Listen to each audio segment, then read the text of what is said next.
Hi, this is Nick Palizzi from the Sacred Science, and I'm here today with two special guests. Many of you are already aware of the therapeutic benefits of sacred plant medicines and psychedelic compounds. Well, that's where we're going today. I'm joined by Amy Emerson, former CEO of MAPS Public Benefit Corporation, who is deeply involved in the research being done on the medicinal benefit of specific psychedelic molecules. I'm also joined by Gagan Levy, who's on the board of directors for Ram Dass's Be Here Now Foundation, and also the chief strategist for the upcoming Psychedelic Science Conference happening here in Colorado this month.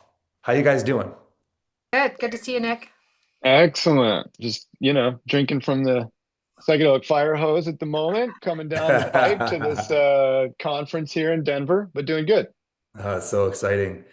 I just want to say that the work that MAPS does and also the Hefter Institute were a huge inspiration to us back in the day. I'm talking like late 2000s when we were conceptualizing our documentary, The Sacred Science. That the quest to legitimize all these medicines and the fact that there was already a body starting to do that, it gave us the inspiration and like probably the courage to start making movies about it. So just wanted to say thank you guys for all the work that you do. Awesome. Maps and Hefter were my initial inspiration as well. They were the only people in the field when I started into this in the late 90s. That's crazy. So wait, so I guess that's a good starting point is how did you, I guess both of you, but let's start with you, Amy. Like, how did you get into this kind of work? I mean, was this what you always thought you wanted to do? Were you like, okay, I want to legitimize psychedelics in their therapeutic use? When I Or was was there in some other third way in? grade, I decided I was gonna. When I was in third grade, I decided I wanted to be a scientist, and I grew up in Kodiak, Alaska, out in a lot of nature, and I would say curiosity was like my big driving force for most things, and creativity. And I think growing up with a lot of outdoor time and animals made me really, curious about life on Earth and all the parts of it. So I ended up I got a degree in genetics and cell biology, and then I ended up working first in HIV research and then oncology and then vaccine research. So I was working in more traditional drug development research, not in academic. I went immediately into biotech. I moved to California because Genentech was here, and I was like, I will work for Genentech, which I have never done. And but it was like what inspired me. And while I was working, my boyfriend, who's now my husband, and I moved here together, and we went to Burning Man. All stories seem to start with Burning Man around here.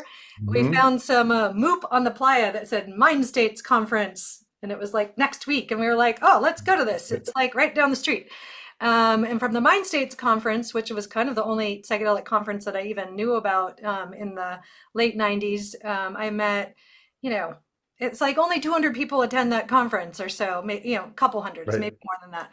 And I met the Shulgins and Terrence, and I met Lady Amanda Fielding, who just passed away, and all of this group. And we went to Mexico to the Ethnobotany conference that Terrence McKenna used to host.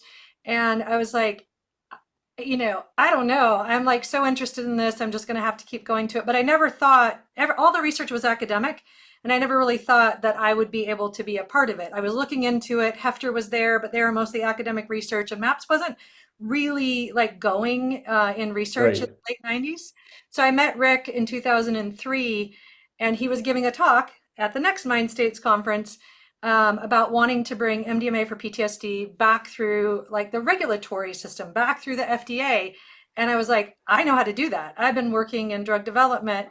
And I looked at my husband and I was like, I think I'm supposed to help him do this. And it was like Yes. this moment of like where I kind of got hot and nauseous, felt like something had happened that was important. And that was the beginning of it. I started volunteering my time for MAPS and figuring out how to make their protocols look like more like any other protocol that the FDA would have, and their data collection, and just trying to be a translator of like Right. this is how I know this is how I know FDA speaks, and this is how we need to make everything look from MAPS.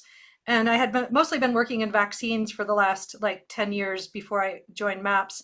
And So there's a 3-dose model in the vaccine world that I was working on, and how you collect everything and write everything. I kind of took that as the template, and, and that was how it all started. And that was 6 years of volunteer work, and then I came on as an employee and started building the teams.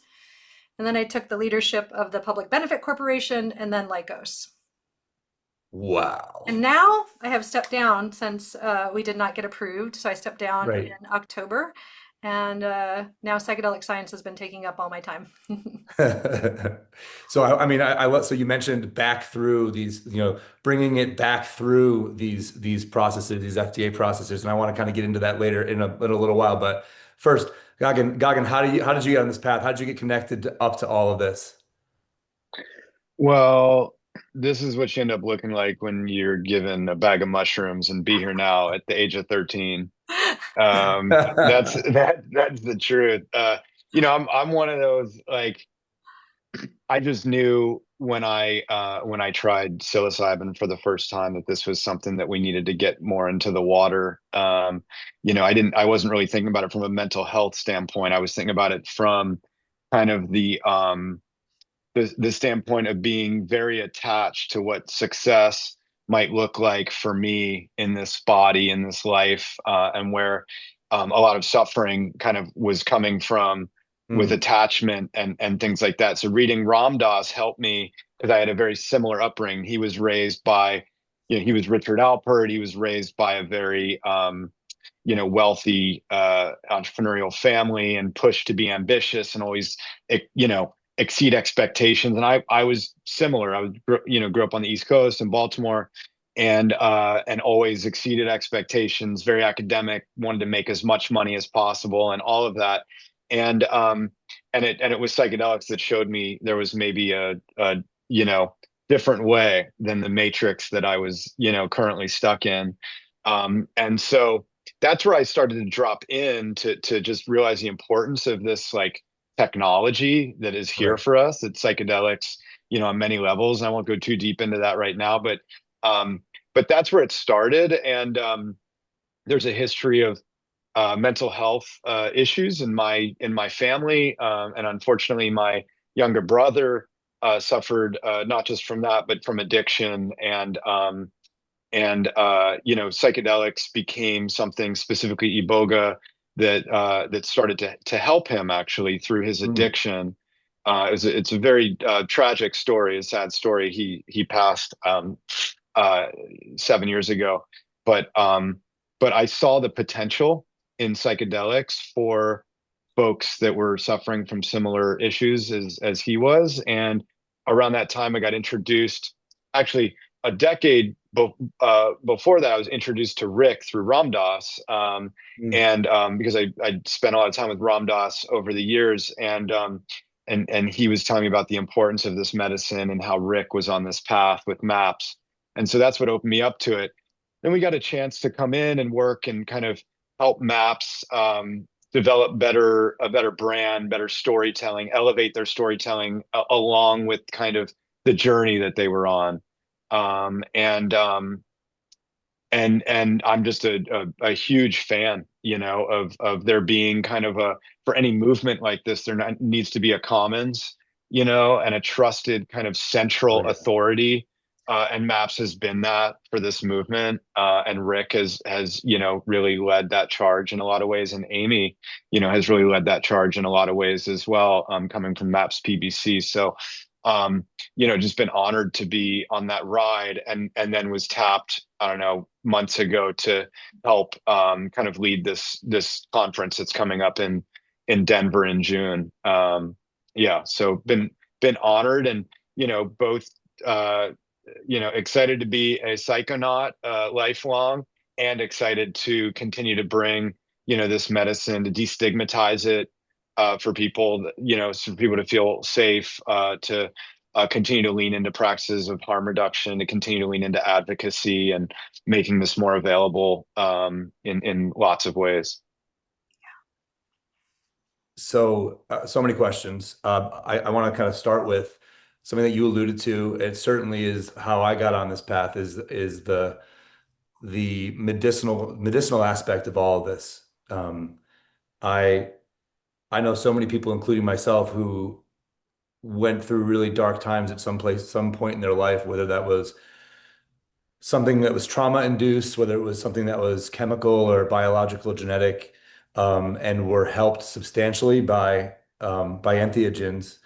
And I think that our community, most of whom are going to be watching this and watching it right now, they really relate to that aspect of this, and I think that it's only over the last 15 to 20 years, I would say probably even more like the last 10 years, but that the public at large has started to look at these medicines not as recreational, and with that stigma, that they've always been looked at, but with curiosity about what they can do for the human psyche and the human spirit. And I would love to talk with you guys about where you've seen this evolve from and to in that way. Because in the mid 2000s, I wouldn't be talking to my parents about the mushrooms I was taking. They were having a profound impact on me. They were changing my reality. I wouldn't be here in this, at least in this capacity, if it wasn't for these medicines for a variety of reasons.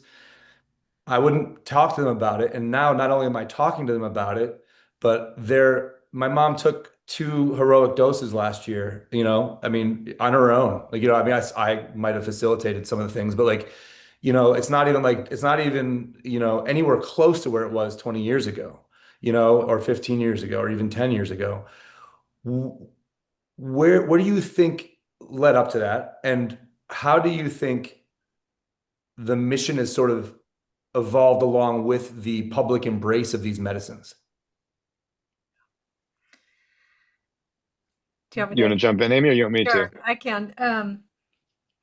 I would just say that when I started working on this 20 years ago, I didn't really tell anybody about it. It was like, people that I Yeah. met at the psychedelic conference, but I wasn't like going, at a few close people at work. But most people would think, why would you do that? Why would you be talking about this? Why would you want to work on it? This is like, not good for your career.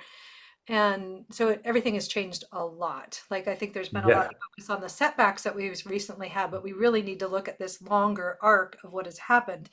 And I think having a few central groups of people that gained the trust of people reporting on this and gained the trust of the public and started doing research on it. So MAPS, Hefter, Beckley, before it was, when it was mostly just Amanda, that there was groups that were really doing the work to start to get information out that had a basis. And then as that happened, more and more people also started to have their own experiences. I wouldn't be here either if it wasn't for the experiences I had. It was what, having some of the experiences is what made me think these tools need to be available for people. And I just never thought that I would have the opportunity to do the research on them. It just because that field just really didn't exist when I even Right. first had that thought. And people's stories, the storytelling is so important into what's changed. So I think the getting research out there, getting education out there, harm reduction out there, all those places. These are avenues into educating people, and then starting to really highlight people's stories of healing as well. Interesting. Yeah. So you think like the actual word of mouth beyond this to science, like people when they have an experience that's beneficial, when you say stories, do you mean like spread it like word of mouth? Like everyone's like, you need to do this. I was at a party, happened to do this recreationally, and somehow I relived all my trauma and it sort of disintegrated overnight, and now I am back. Yeah, well, I think there's some of that, and then there's intentional. It's not just necessarily that people are at a party to do it, but that people started going on and seeking this, and then getting more curious and understanding more about the historical use of and how psychedelics are still being used. MDMA is not a hallucinogen; it's a psychedelic, which I Right. define as mind manifesting. But I think a lot of and MDMA was used in therapy in the prior to it being scheduled in 1986, right? And so there was a lot of history of this being used by therapists especially, starting in the Bay Area. And so there was all those stories. So, I mean, when people were interviewed either in the media or told their stories, as more of people started to have more online presence also, and you could get your stories out there. I think all of this is what changes people's minds. If I know somebody that's been healed by something like this and they tell me about it, that is way more powerful than me reading about it, a research study, right? This Right. is how minds get changed, is by having personal connection. But I think all of it together is what has made the big shift, and starting to see it legitimized through, FDA working with it and through there actually being clinical trials. I think that helps to gain trust too. More education on the harms. I think the vets getting involved also were huge for making this into Right. something that a lot of people could, they would almost every, I'm just going to speak on MDMA PTSD because it's what my main background is, though I'm familiar with many other molecules. Is that, most people know someone that's had trauma. And Right. so it can be personal, right? And whether it's a vet that's in your life or a woman that's had, physical or sexual trauma, and then they are experiencing healing, and then you want other people in your life to have that healing, it just starts growing. So it's an important way that the stories combined with the research and the education, I think, is what has done it. Thank you for that. That's very validating. That's kind of what we try to do. I mean, we make documentaries for that very reason is, the Sacred Science documentary is just one example. Instead of, we did bring doctors with us, but really we're like, man, what happens when we take 8 people who are really sick into the middle of the Amazon to work with ayahuasca and the host of other plant medicines that the different healers down there have at their disposal. And yeah, they do have results, and that's cool. But like watching them and like Mhm. seeing the vulnerability, like seeing the transformation that comes over them is almost more exciting for people. I mean, we were in a bunch of film festivals, and I remember in the Q&As, people were like, yeah, the results are cool, but I mean, you can see that they're changing when you're watching them. And I think that there's something about that. There's something about that, like the relaying of the human aspect of this that I think people just, it's almost like, the truth has a ring to it. And I think when people are starting to investigate this work and they're looking at these returning vets, for example, whether they're using psilocybin or ibogaine, it's yes, they're better, but also you could just see that they're different. Like they're different now. It's And there's something about profound. that. The change is profound. That had a profound effect on me, watching people in our studies and seeing, videos of pictures and pictures of people from pre-study to post-study. Some people I didn't Hmm. even recognize them, and seeing parts of their healing journey and hearing them describe it. But it is like, it's such a huge impact when you It can see is. it with your own eyes. It's Yeah, and crazy. it's, I mean, the other thing here too, just to even like widen the aperture a little bit is, I mean, we're really in like a third or fourth wave of, plant medicine, psychedelics overall. Like we've got, Mhm. indigenous kind of plant wisdom medicine, which I know you know a ton about, obviously, with your work. But then, when like, in the 60s, 50s, 60s, 70s, and, Ram Dass, Tim Leary, these folks, you had this kind of next wave, right, where like it was coming out of that, psychedelic Grateful Dead culture, Beatles culture, like all of that. There was psychedelics recreationally, but then there was also we're starting to look at a little bit of research. How might Right. this work with inmates, right, or folks with Mhm. PTSD, and testing with LSD and psilocybin and things like this. And it was really, I mean, if you look at what happened, when Leary went and spoke at, at Congress, and other things were going on, it was like they realized, I mean, this is it's easier to control humans that are not trying psychedelics, right? Like this So, opens your mind in a way that maybe the government didn't want. And so we had the war on drugs for years, which was Nixon, and then into Nancy Reagan, which we all remember all of that great stuff we got to go through in elementary school and middle school, and the rest. So like there was this massive like stigma attached to it, right? And it's like that's a drug, like psilocybin, mushrooms that are grown, in the wild without our help, become illegal the second you Yeah. pick them and eat them. It's, and they're being put in the same class with, these heavy, opiates and cocaine and stuff like that. And so you had this whole war on drugs. But then what happened that's kind of interesting over the last 10, 20 years is then it kind of switched to more hype. It's like, I mean, I live in the Bay Area, and it's like you throw a rock, you hit a shaman that's doing, Yeah. some Yeah. ceremony somewhere, and then Yep. everyone in Silicon Valley is, microdosing to optimize their creative energy and, whatnot. So it's interesting how it's like it's gone from this war on drugs to hype, and now we're in this moment that's really interesting where it's like we still need safety principles. Like over 95, probably 99% of psychedelics are still being done recreationally, right? So there's like some being done in guided sessions. There's some being done in more sacred kind of ceremonial sessions. And then there's a lot of psychedelics that are being done with, recreationally. And so there's kind of like, as that pendulum swung now to hype, and now it's got to kind of come back in the middle. And it's like, it's not a magic bullet. It's not for everybody.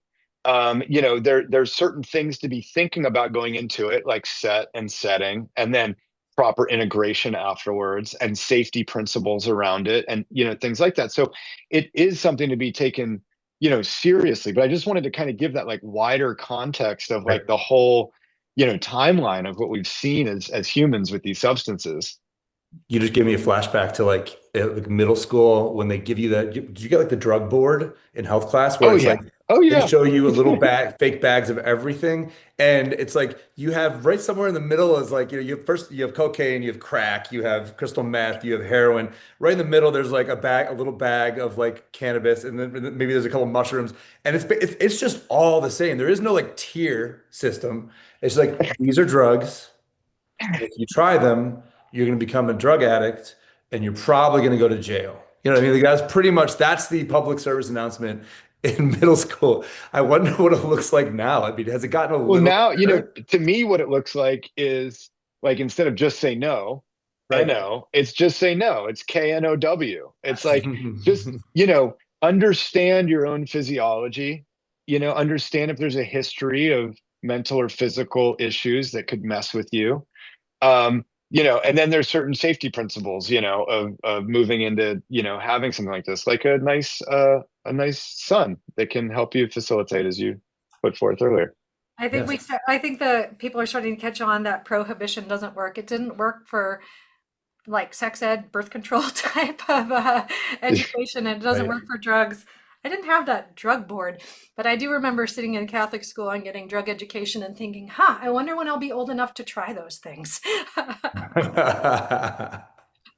You were more Yeah. mature than me. Well, I found my dad's cannabis like same year the drug board came out. It was in the center console of his Jeep, and I pulled open his. I just was mess. He was. I was waiting for him. My sister was with me. We pull open the center console, and I pull out this like bag of weed, and like to me it was like all the same. I mean, he might as well have been like a crack addict. I mean, I was Oh, like, it's oh my terrible. God, this is. And then he had to give me the lesson like that night. He's like, let me talk to you about all this, and it was a very valuable moment for sure. Um, can we talk about when you mentioned the common? There needs to be a commons in a movement like this. That was a pretty cool. I've never really heard that before. I would love to explore that. Like, what do you mean by that when you say needs to be a commons in this type of a movement? Well, it's so, I mean, to back up for a second, like my day job is I have a creative agency, a marketing agency, and we work on a lot of systems change kind of movements within specifically climate action, mental health, and healing food systems. And so, when I mean systems change, it's like it's not just working on one particular thing. It's like how do you elevate the whole system, right? Right. In a particular area, and so there's kind of ingredients that we've seen that are common with movement building of any kind. And you need these different aspects. You need policy, you need the storytelling. We talked about a little bit of that earlier. One of my favorite things Maps ever did was drugs over dinner, where they were just gave out these kits and I was like, hey, have your friends over and talk about some of your stories, right? And that was destigmatized. and it enlightened. So that storytelling piece is really important. Um, the obviously like pushing through, for instance, with medical or legalization, documentaries are very important. All of these sorts of things. But a lot of times, what happens is you get very fragmented movement. So, for Right. instance, I've worked very deeply in regenerative agriculture, and when we were developing a certification called the Regenerative Organic Certification, there was a lot of different groups all working on regenerative ag that had different ideas of what regenerative meant, right, Yep. in food. And literally, it felt like everyone was just battling with toothpicks as mainstream farming continues to roll and like absolutely ruin our farmland and health as a country. And so, what you need is kind of someone of authority in the middle of that can kind of hear all the voices. So you want to democratize it, but then ultimately be a place of authority that actually is like, here's what this movement is standing Got for, it. right? And Got it. is moving that forward on various things. And so, for instance, right now I brought up safety earlier. There's a real need for some agreement on what does safety look like in today's day and age with psychedelics. And different people might say it in different ways, but there kind of needs to be like a central agreement to what Right. that looks like, Right. so that we can get align, and then like get stakeholders aligned, and then get that out into the public in a more efficient way. So MAPS has proven to kind of be that like central figure within this movement, even though there's Yes. a whole ecosystem and constellation around them. And it's why they've taken huge risk to put on this conference. Putting on a conference for 10,000 people is not easy. It's so expensive. It takes so much work, especially it's not your core competency.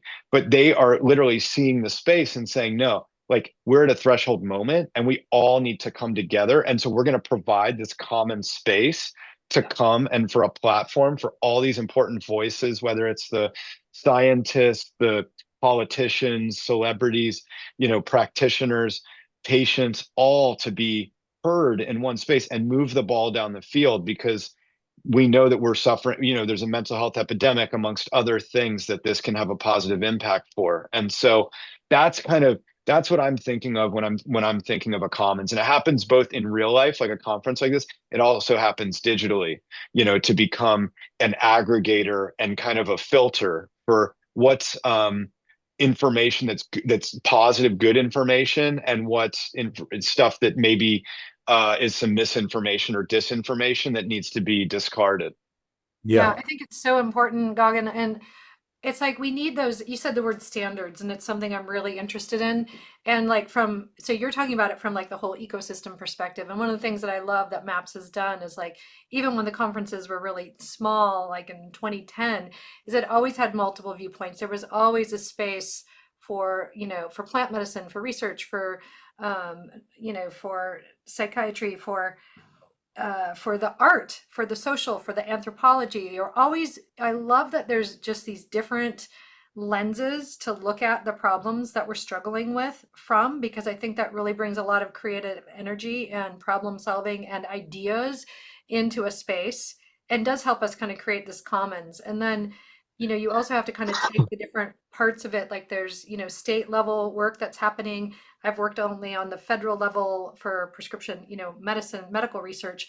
And in that, we also need to figure out what the standards are, and we need to mature as a whole field and become part of like CNS, the central nervous system kind of research, or mental health. Or I think this is bigger than mental health, honestly. I think there's a broader category, but we need to bring ourselves up into that and not be fragmented. So I think these ways of bringing people together to do that are so, so important. And the way each of these groups might define something like safety is very different. And we Right. have to Hmm. make it safe for people to report safety. And when things are stigmatized and illegal, a lot of things can happen and go unreported because people are afraid to report them. I don't Right. have that issue in like medical research where people can report and there's a whole system for it. but we're trying to work on this from this broad perspective, which is hard. I just don't know any other fields that are really like that, where you have a substance that's both, medical, recreational. It existed before it was ever medical, and you have a whole mission around it. You have indigenous use, and you're trying to collectively capture information about it and make it available and applicable. Right. And Yeah. yeah, and more easily communicable. Yes. It's almost like, we have another project that's back burner right now that's all about language, words, and how they affect our experience. And I think there's something very syntactical about this. There's an agreement. In order to communicate these things, we need to be able to agree on certain things so that we can turn those agreements into symbols, and those symbols can be referred to so we can get to the next thing, you know? But if we're arguing over what a symbol means, then we're not going anywhere. We're looking at our own navel, and then we're just ripe for the picking or ripe for the rejection of, by everybody who wants to make this look like it is quackery, you know? Yes, absolutely. It creates a lot of openings for people to attack us. Yeah. Yeah. And there's kind of like, I mean, that's also, so the overall theme of this conference is the integration, and the idea is really to like bring together these very different viewpoints. Sometimes it's different ideologies. Like we've got Governor Rick Perry there, and we've got senators like Kristen Sinema, former Senator Tim Ryan, Yeah. folks like that. So it, like, whatever side of the aisle you're on, there's a mental health epidemic. This is the common ground that we can work on that together is interesting. But the other places where I think Aim was going as well, that's interesting to think about integrating is like, we've been talking a lot about MAPS and like that medicalized container of like, a therapist, protocol, diagnosis. Like it's a very medicalized, coming at it from a federal standpoint. There's a massive part of this movement that's grassroots, right? And Yeah. it's like there's churches being established every day, and where where this is being utilized, not just about trauma reduction, but like soul restoration. Yeah. Right. And it's pretty incredible, and so making sure that even that part of this movement is being recognized, right? At the conference, there's going to be a lot of indigenous leaders there, that have been obviously working with plant medicine for centuries, Right. and so I think it's a very interesting balance. Like, I talked about regenerative, but to navigate this, because you don't want to get stuck in one of these typical like progressive kind of circular firing Yes. squads. Yes. We want to move down the field and be respectful, right, of Right. all the folks involved and have all the voices heard. It's a really interesting navigation. It feels like that's where a lot of the bad things are happening right now in the world. We don't need to get political at all, but I do think that the good guys, if there are good guys, have assumed that the rest of the world would understand what the good thing would be to do, and they've done such a they've made those assumptions and almost forgotten about how most people don't really necessarily understand what the main mission is. And I don't want to go any more specifically than that, but like, yeah, I think that in general, if we start Right. assuming that the world's going to catch on, it's like a trap. It's a trap. Um, you mentioned we're at a moment. We're at a moment right now, and I know that has to do with MDMA, and I would love to get into that. Can we start with not necessarily this specific moment right now, but why MDMA became a priority? MDMA, like you said, it's not a conventional hallucinogen. It is, as you're defining it, as a psychedelic. I would probably too, but it's not necessarily looked at that way. But it is one of the main priorities for MAPS. And how did that happen? Yeah, well, I think that first you have to start with going back prior to it being scheduled. Like I mentioned, it was being used by therapists. So Sasha and Anne, we wouldn't be here without Sasha and Anne Shulgin. Sasha's 100th birthday is being celebrated this year at the conference. And they were like this when they tried it. They were like, this will be really useful for healing, for Yeah. healing trauma. And I think for couples therapy is one of the things that they really thought of. So if you look back, if you're familiar with the book The Secret Chief, who's not I don't know secret that anymore, book. it's Leo Zeff. But first, when the book first came out, his name wasn't allowed to be used. But he was a psychiatrist in the Bay Area that worked Okay. with Sasha and Anne and trained people how to use MDMA in their therapeutic practice. And there was a lot of work with trauma and a lot of work with couples therapy, and that history it's great, and it's in that book. I would recommend it. Okay. So we had a lot to start from.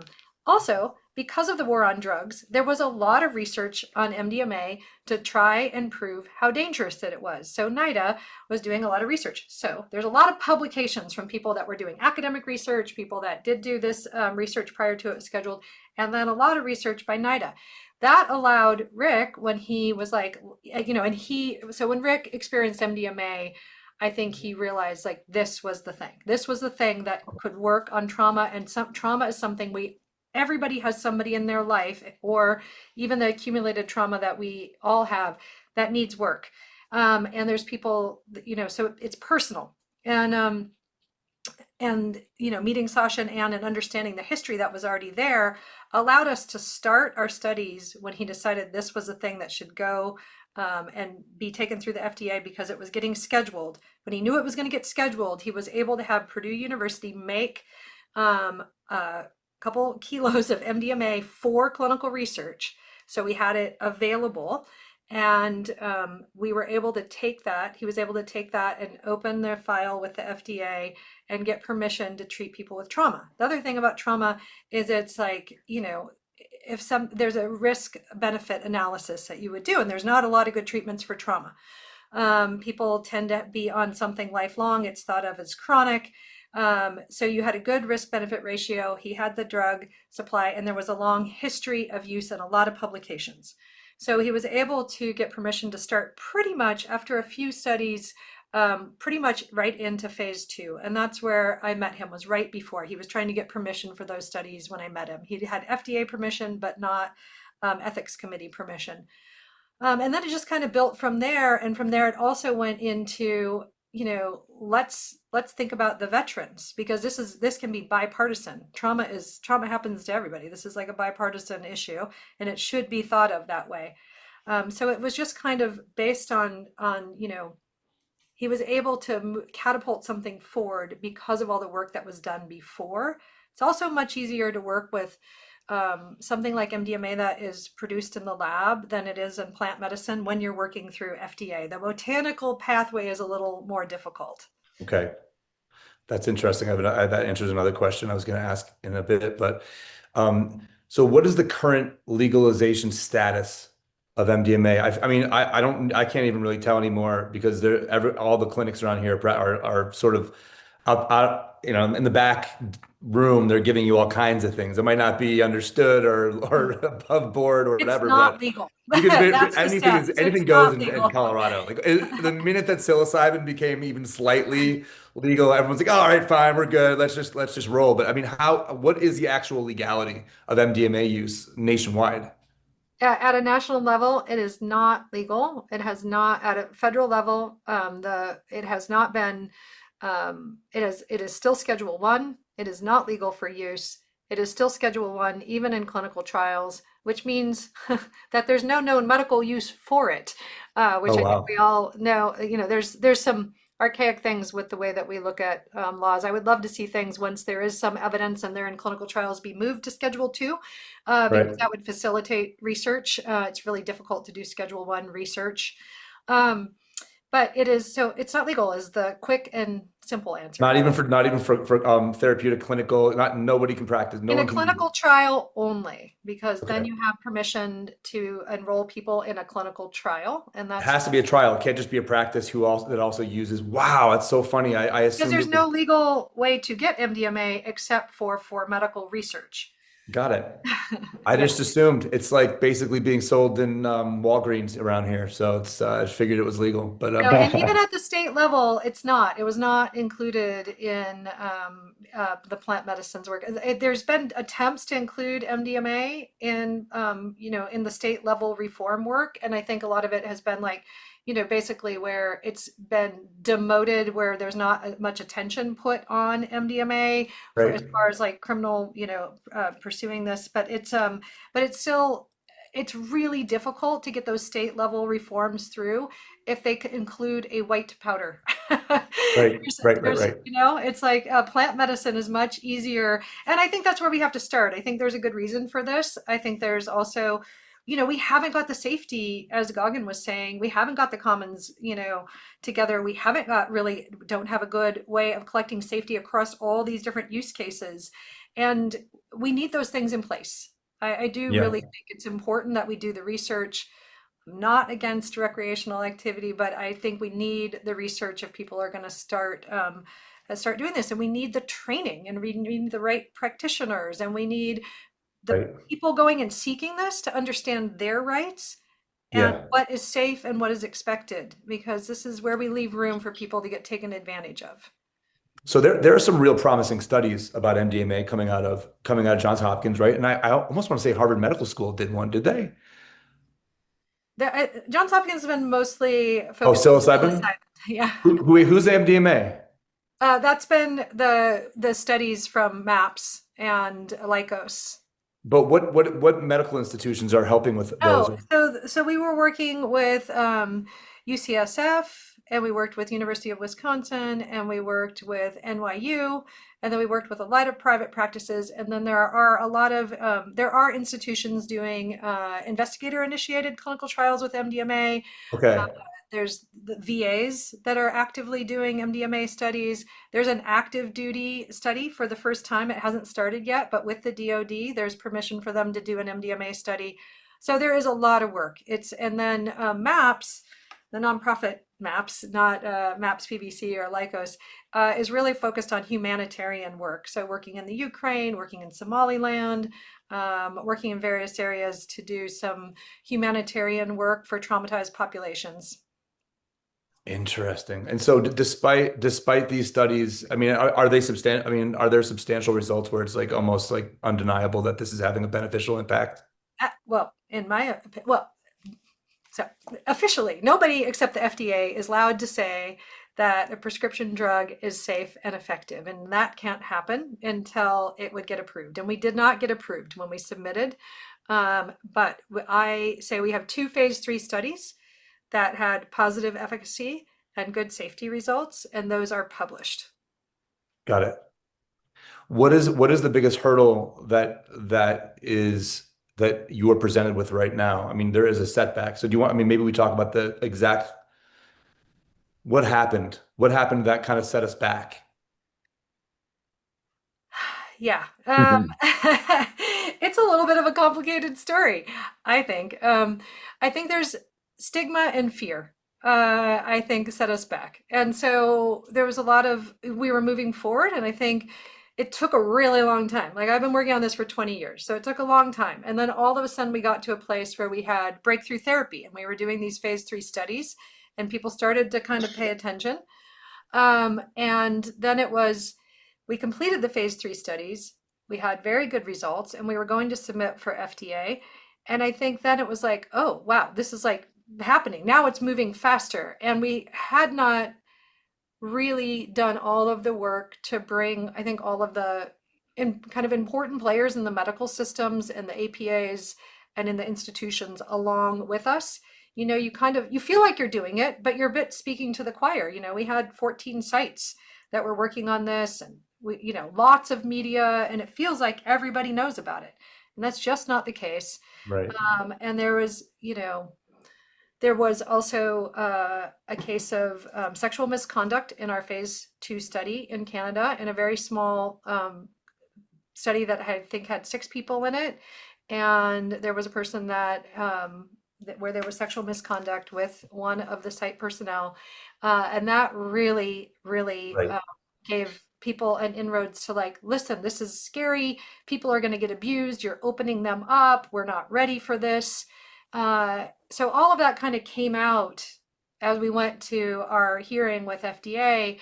And I think for FDA, they're like, okay, this is like a lot of reputational risk for them. They would be sticking their necks out. These studies happened over a long period of time. A lot of things changed over that period of time. A lot of requirements changed. And with that, kind of messaging going out, I think FDA was like, no, the safest thing for them to do is push something down the line and ask for more information. So that's, I'd say, a simple story. It's way more complicated than that, but Do you get I mean, so the opinion that I think a lot of people have about this type of a challenge is that the FDA is captured, captured by people who don't want this to ever happen, and they're just wanting to find reasons to squash it. Do you find have you found in your dealings with the FDA that there are some really great, just science-based people who are perfectly open to the idea of using anything to help people, but they just need it to be safe, and they're really just trying to look out for the long-term risk of something that doesn't get properly vetted, and like you said, where there's not proper infrastructure set up before it's approved. I do think that's the case. I don't think that like the FDA is just, a big bad group but that doesn't want this to Right. happen. But once something is out, if they approve it, and we're not ready for it, or they don't feel like there's the safe infrastructure that you're talking about in the systems, it's really hard to like put it back in the bag. Yeah. It's whatever bar they set, people are going to try to go under that. So we have to set the right bar and have the right training and have the right evidence to have it out there. And, maybe the ecosystem just wasn't ready for it yet. I try to Right. look at these things with a really long arc that, this is going to happen. It is. I fully believe in that. And, I can look at this as a setback and think this is the worst thing that's ever happened. And it felt pretty horrible at the time. But I also believe I'm an eternal optimist, and I do believe that we're going to keep building on the work that's there. The work is really strong, and this is going to get through, and we're just going to be more ready for it. And we're going to answer the hard questions now while we're getting ready. What And is the the current other state? thing Oh, I'm just to sorry. Yeah, go on, go on. the other thing just to mention is that, I mean, say what you will about current administration and whatnot, but there are some psychedelic friendly, folks that are there now. So I think we'll take the wins where we can get them, Right. on the political front. And I mean, just the new FDA commissioner, came out and was pro psychedelics just a couple weeks ago. Put out something and got RFK in there and others. So it feels like there's some momentum again. Like we're even at the conference, we've got the CEO of the American Psychiatric Association is speaking. The Nice. the CEO of the National Association of Social Workers is speaking. I mean, this is like very respected heads of these Yeah. national organizations that are coming out, and I think it is like, putting their neck out a little bit, right? Because it's the right thing to do. Because there is still some stigma. And it's like, that the head of the APA to come out and then do a post that says, "I'm excited to be speaking at Psychedelic Science," is Yeah. it's a big deal, This is and the stuff that should have happened, that we needed to have. All of a sudden, it just went faster, and we didn't have all those people on board. So How now long does it's it take for you to happening. get back in front of the FDA? Is it a long runway? It's probably a couple years of work. Yeah. but yeah, there's some good things happening on that front to have another go. And the you asked in the beginning of when we started talking about this, like, why is this moment so important? And we really, those of us that have been deep in this movement a year ago, everyone was already high-fiving a bit. The trajectory, the momentum was very much like this is passing. I mean, this is going to be, I mean, massive, right? It's the first psychedelic to be federally approved in this way. And then we hit a wall, Yeah. and that happened in August. And I've been thinking about it like any good, or really hard psychedelic trip. It's like we Yeah. I just was just went through thinking our the same dark night thing. of the soul Gotta go moment, through it. you know. But like I think it was Stanislav Grof who said like the bad ones are the good ones, and it's like we're now integrating. I mean, literally, we went through that moment. We've seen how to do some things right. Some things could maybe, done a little better. And I feel like the timing is right. And that's kind of one of the other reasons we're like calling this conference the integration. Yeah. It's right after you have that big psychedelic experience, you need the integration. Now, how do we evolve as a movement? How do we Yeah. grow up? How do we, really do this right on this next go around? Yeah. It's very Ram Dass. It's very Ram Dass. Like looking at this moment and being like, oh, good. Oh, yeah, good, Yeah, good. Grist for the mill, right? Yeah, exactly. I So really what learned is the that current? I know lesson. we're all kind of getting low on time here, but I just wanted to know, like, what's the current state of legality for psilocybin? I know that there's here in Colorado, it's got a certain status that makes it somewhat accessible, probably via therapeutic setting kind of a thing and registered practitioner. But how is it nationwide? Goggin, do you want to take that? No, go for it. Well, there's the state. I'm not as familiar as I should be with all the state level reform, like the details of it. But Right, Oregon and Colorado have been Oregon was the first, and now Colorado. I think the first clinic has just been approved. We have somebody from that clinic speaking at the conference. And that will be kind of through therapeutic. It'll be a therapeutic access, but not medical access. But right. there's systems in place Yeah. for people to get trained, and there's kind of the regulations that are there for for getting the psilocybin and for administering it and what amounts you can have. All of that is in place.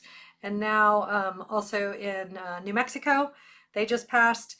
And there's also a shout out for Alaska. Alaska Natural Medicines Group is doing the work to try and make this happen in Alaska. I feel like someplace up. Goggin, do you know that all of the places that have state level reform? I mean, those are the state level ones. Those are the main state level ones: Oregon, Colorado, New Mexico. I mean, there's a lot of like Yeah. decriminalization efforts, in like specific cities, that haven't made statewide bills. But like, for instance, around me, you've got like Oakland, Santa Cruz, San Francisco. They've all, decriminalized. Right. Um, Connecticut, Massachusetts, DC. Like, there's a bunch of stuff there. And then there's churches also that Yeah, Right. that are able to provide it as a sacrament. yeah. So we're And looking at like similar type trajectories as like, when cannabis was legalized, it became decriminalized and it became legalized for various uses state by state. Is it kind of the same thing with most of these substances? Like psilocybin is now on that trajectory, and maybe MDMA we're hoping to get onto a similar type of a trajectory, or is it different based on the substance? I mean, I have no expertise to talk. Just my personal opinion is that it probably will vary a bit by the substance. Some things going more medical route, and some things potentially moving to like a, recreational route. I Right. mean, I think, there's a lot of things to be learned from what happened with cannabis, for this movement overall. A lot of people don't want to see it going the same way.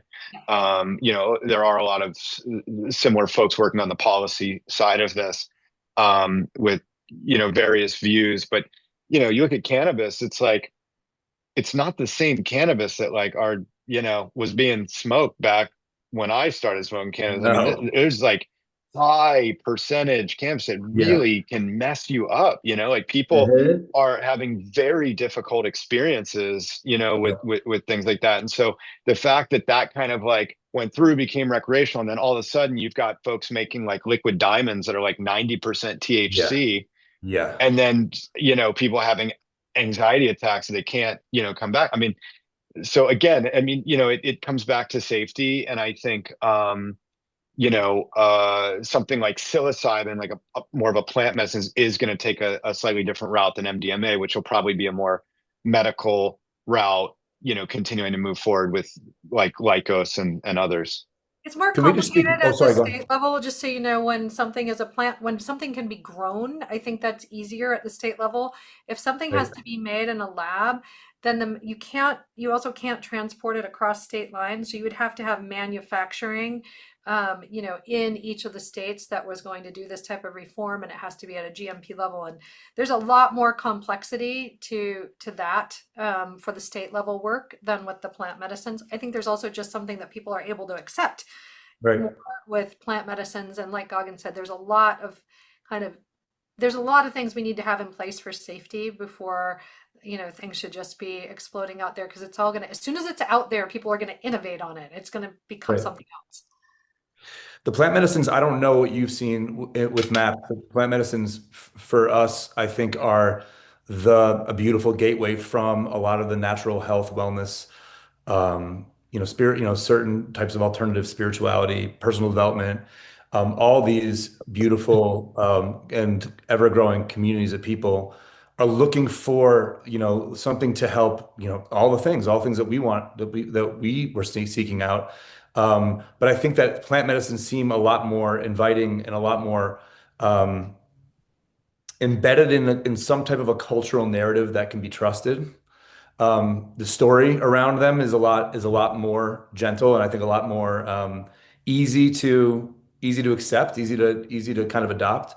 And that's why it's a branch of what we're doing. I mean, what we're doing started with plant medicine and then emerged into those other spheres to try to get the idea of plant medicine into these other pockets and niches that are definitely looking to resolve trauma, to find purpose, and all those things. Um, but I feel like, there's something I could see it being easier for folks to swallow the idea of doing some type of a plant medicine than MDMA. It's a white powder, like you said. Like the optics on it are not helpful. It's just not. No, I don't think that the profile of it is necessarily any less risky. I mean, Right. like you're saying, plant medicines seem gentler. People can wrap their heads around this, but and like Gagan was just saying about THC, it all depends on the dose, Oh yeah. and people a lot of times are, oh, this is a mushroom, this is a plant medicine, this is, kids are starting to be able to get a hold of things and they don't understand the dosing.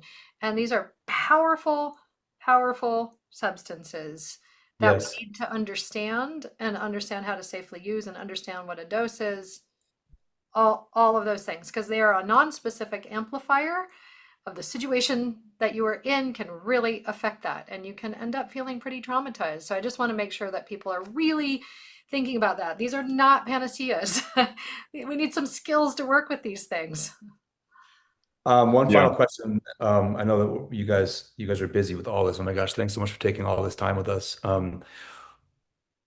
Very curious about ibogaine. When we were making the Sacred Science film, I feel like ayahuasca, when we started doing it, and like 20 plus years ago, kind of had that same stigma. It's like, whoa, ayahuasca, are you crazy? I feel like ibogaine is the next frontier, and there's a couple clinics that we're in touch with down in Mexico. They're doing some really interesting work with vets. Yeah. I just would love to hear what you guys have to say about that. Like, where do you see that going in terms of its, I guess, some testing just starting to be done and maybe bringing it into the conversation. I'm super interested in ibogaine. So powerful. I think, for treatment for addiction, but for other things as well. Texas just, I think there's still a few more things happening, but it's moving along to get $50 million available for Okay. a consortium with a research company as well as a university to be able to use that 50 million to be able to accelerate through an FDA pathway ibogaine research for opiate addiction.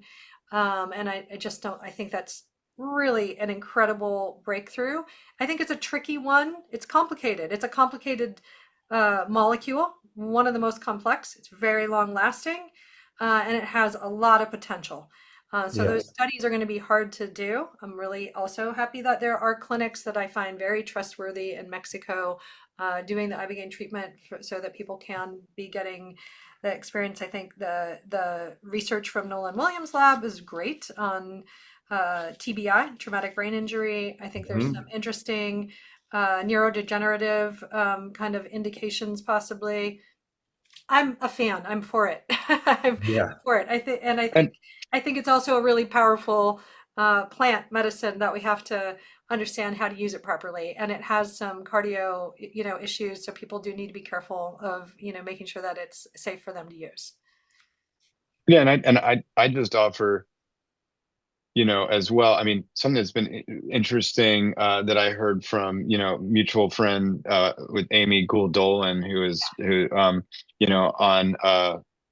ibogaine in particular, is that, with any psychedelic, what really the potential is to open back up that critical period for Yes. learning, for Right. relearning. And so, like, if when you're a kid, you're in this critical period, right? Like you're wet clay, and you're still being formed, and then we grow, and maybe that clay hardens a bit.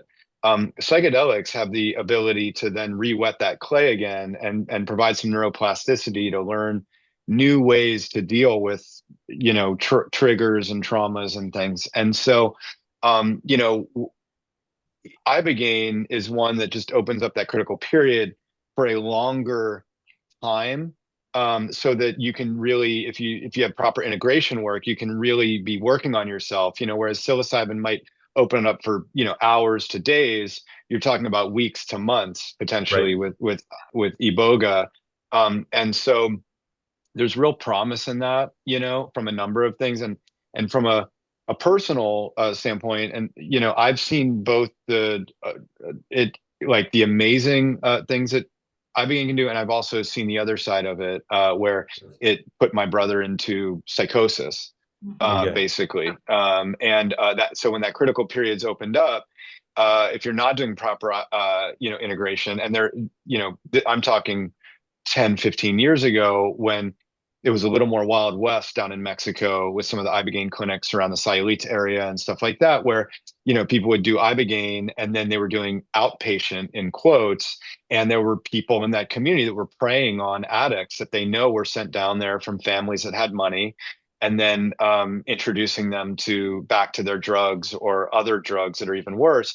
And when you do that within a critical period, it can have really adverse effects. So Yeah. it's a medicine to be taken very seriously. And the last thing I'd say about it is, like, we're all again talking about a plant medicine, iboga, that comes out of West Africa, Gabon, right? But it's and then it is made into ibogaine. So there's that's the other thing that we have to look at, like, overall, is, like, I mean, most medicines out there, most pharmaceutical medicines are plant based somewhere Right. along the line, right? It's a mold that made penicillin, right? And there's and almost everything you look at like that. So there's a lot on the kind of I'd say, like, ethical research and ethical business front as we go into the zone of making products and various things within this industry, of, like, how we ethically treat a plant medicine and bring it into a more accessible ways for it to be utilized. Yeah. 100%. Sorry. I was going to say, can I just, before we finish too, the critical periods, so important. And we didn't really touch on that. Integration after an experience Oh my is gosh. the most important part. And this is what worries me a little bit about some of the state level Oh or yeah. things like you're saying, like in Colorado now, okay, well, this is out there. So now Yeah. everybody's just selling everything. You can't even tell what's legal. These are the things that worry me because I Yes. think that we have to understand each molecule and each indication. What is it being Yes. used for, and what's the action of that molecule, and what's safest for the patient? And I think that you need therapy or people in the room holding the right set and setting. Part of that starts before you even have the experience. Set and setting is start as the preparatory period.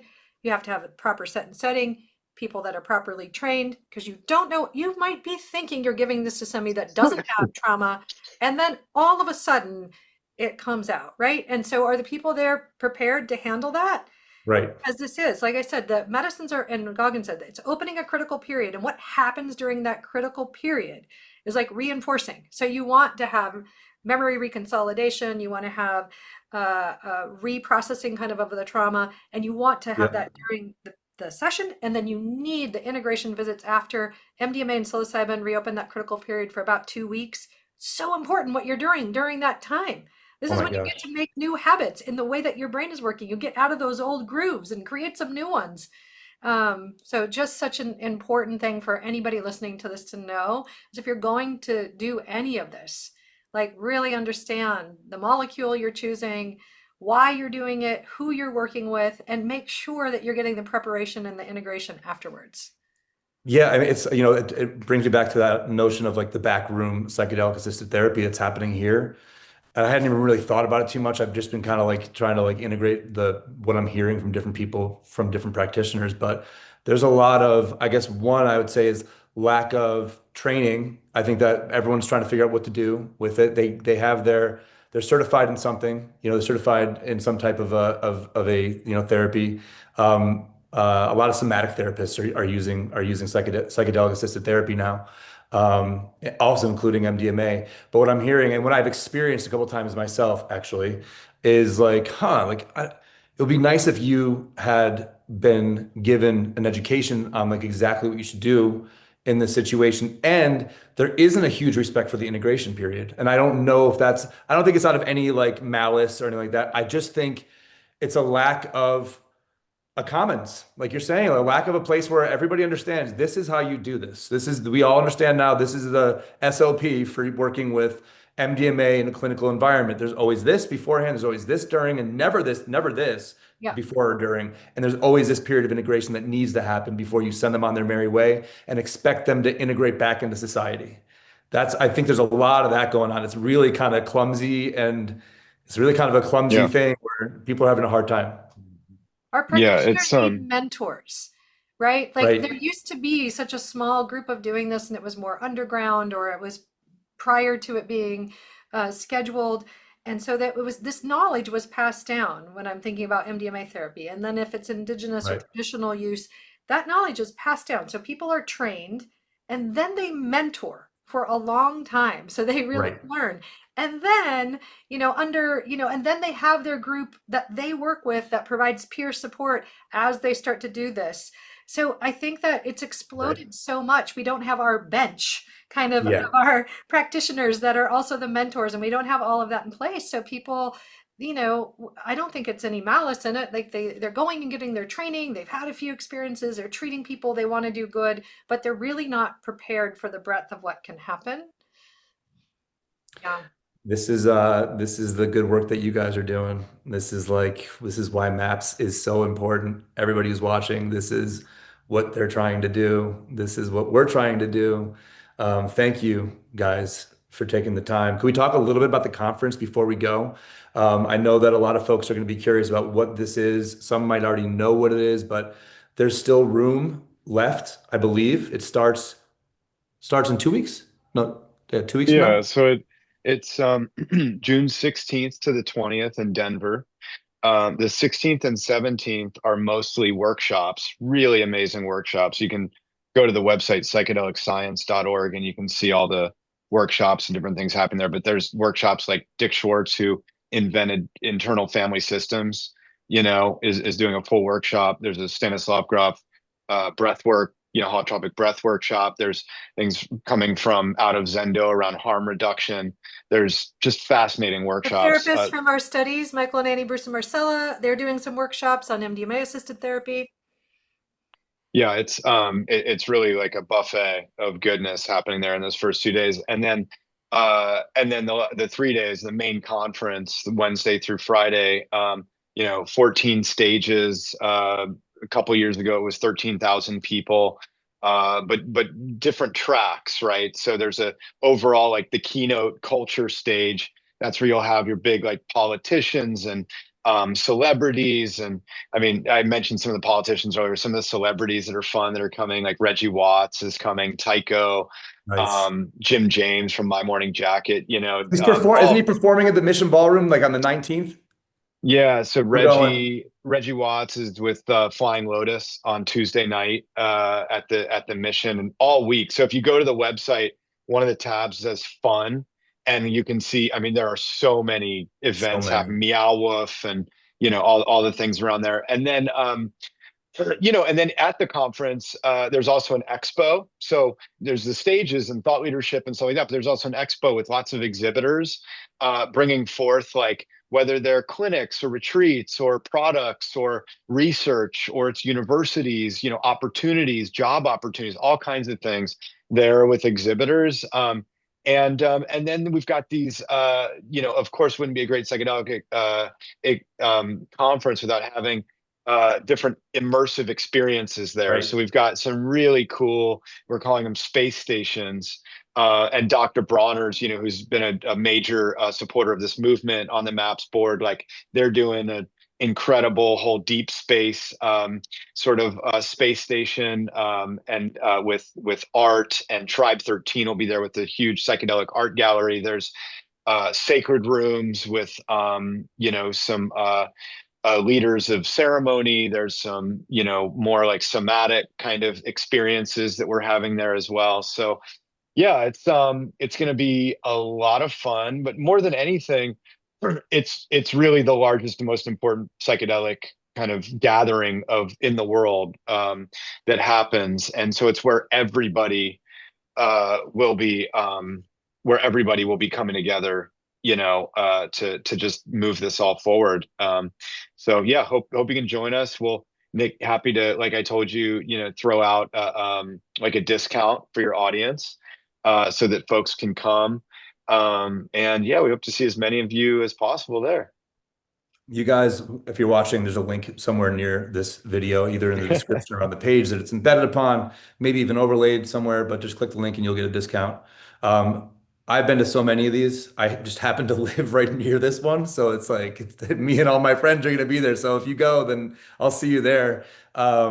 It's something that you don't want to miss. If you're at all interested in this subject matter, this is a very there's so much love at these events. Like this is not like a place, there's nothing stuffy about this. This is a bunch of cool people just trying to explore, the possibilities of human consciousness and consciousness expansion. It's something that you should definitely come for. And also, it's absolutely gorgeous in Colorado right now. I mean, we're talking 2 weeks from now.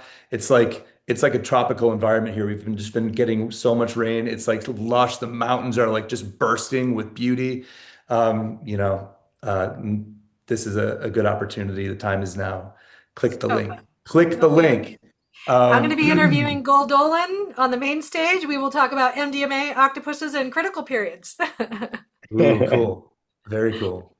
Thank you guys so much. I hope to do this again. I mean, I have like a whole. I didn't even get to half my questions. We just kind of rolled in a very psychedelic, So fun. very spontaneous manner. Couldn't have been any more perfect. But I hope we get to hang out again.